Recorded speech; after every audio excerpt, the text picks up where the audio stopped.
Alright, so the TV is now in place, and I'll just show you. I had to get 4 bolts that are longer. So these are 8mm bolts and 1.25 thread, and they're 25mm long. And the original bolts that came with this mount, they weren't long enough. I think they were like 15mm. They were too short, but so basically the TV is in place. 3 bolts holding the mount here, and TV is mounted firmly.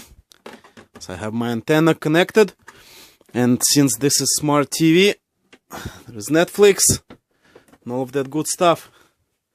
And all I gotta do now is just finish this area here, but I can move the TV to the side, and this is me sitting on the couch, so you can see the TV is not in the center. You can actually watch it without extending the slide. So it's really nice. You can position it any way you want, and then when you drive, just fold this up. Now this may come out, so as you're driving, this TV might, slide out a little bit. So what I'm gonna do is just run a black rubber band across the top, and when I drive, I'm just gonna pull this over to hold the TV in place.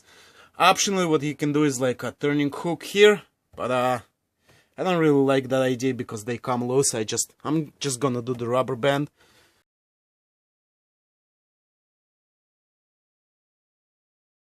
And but I already drove it with this TV, so it didn't really come out. It is,